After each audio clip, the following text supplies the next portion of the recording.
Telefoni fo tai au Samoan fa uponga la ule te polinisia. Ua whalea o ngal fam sinonga apili tal sanga ta ala tiasi ta ilo. O le apili fa sanga il fa unga Justice Roma o fam sinonga mawalunga. Fa tau le molianga o fa sioti tangata pa ivalea o ta ilo.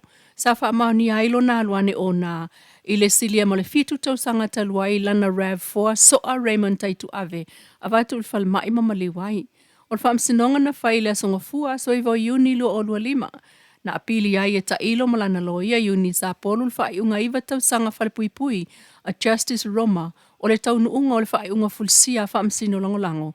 E tu ifo le fai salanga mai le fasioti tangata i le fasioti tangata pa iwa lea. Ma amata i le fua fa atatau a Justice Roma mai le se fulu lua tau sanga ma tau nuua i le iwa tau sanga fa fale pui pui o ta ilo. O le to alua leo taitu ave ma ta ilo sa faile la tau i nunga le fale o le isi ala wo o le aso fao aperila lua o ta sivalu, ma fea la ne ai tua oi, o moli mauna o le mea na tupu, i le pisa pisa o mai loa ne ai, e matila ue le se mtanga loa aperila, o le lato tua oi o taitu ave, ma vala awa i loa aperila leo leo, ma sa moli mawina foi, le maso a o le ngangana sa fa ao ngā, ma upu malolosi sa fa alongoina mai le tua oi, na moli mawina le tifa tifa ato o taitu ave le awala, ma leo tele ane i tangata na ile fale. Ma sa fa alongoi na iloa ta ilo o lafo upu manolosi e pe o le whana o le ngutu sa itulou. Pe alu lava le lato fale alu atu lava e so ailan ta avale. Ma na iloa atu lava, ele moli maule alu o ta ilo ilana ta avale le Toyota RAV4 ma masawa tuloa lua se fulu tolu sulu maila ile itula. Ma so ata ave ulungo le awala. Na tūle ta avale, ma tue solo muli la veailo na o ngā lima o le itu o le tino mpa u SAI le pampa o le ta avale i ta faala. Na langona atu e aperila le tala leo te lea ta ilo, nga le woki.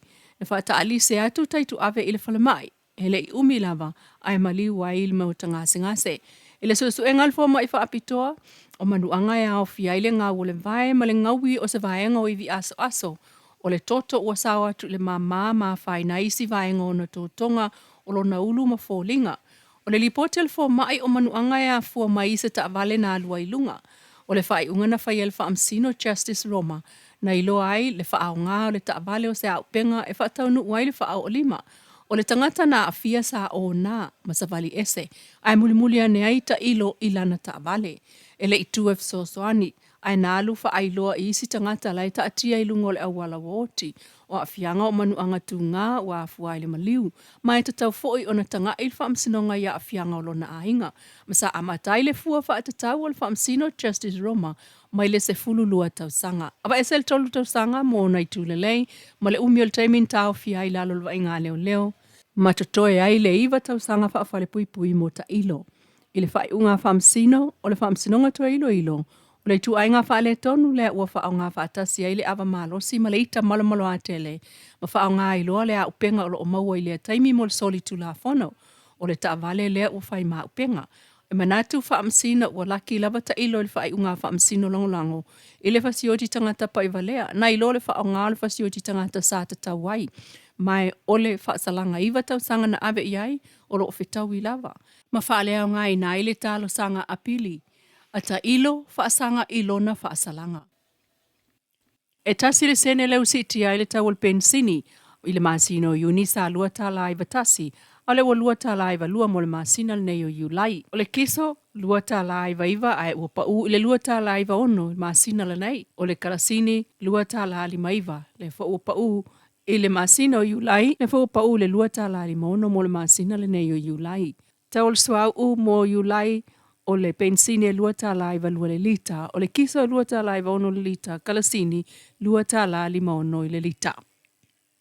O toi wha popo i le isi pou a mea maua lunga tolu lima le whani mamita, le kampani telefonio le Digicel, i le tau e 5 miliona tala, ma toi wha popo isi whale lua sulfa mo le au onanga telefoni. Ma siti ai le malosi o ana laina telefoni ma upolo ma savai.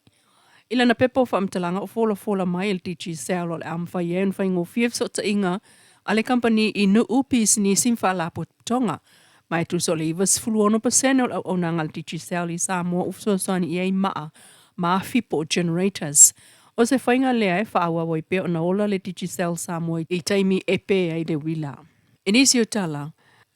Nisi o tala mai New Zealand o tō manu ili nā tau sanga ili sa ili ngā malo ma toi whafo I mai uli citizen New Zealand o Samoa sa soifua le vai tau le tasiva lua wha ili tasiva wha valu au pulea Samoa New Zealand.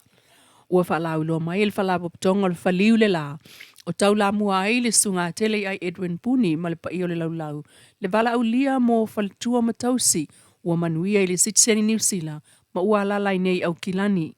Sa noa tele ai o le ala leo le la ngā so la tau leo e wala au wha aloalo ai I le paia.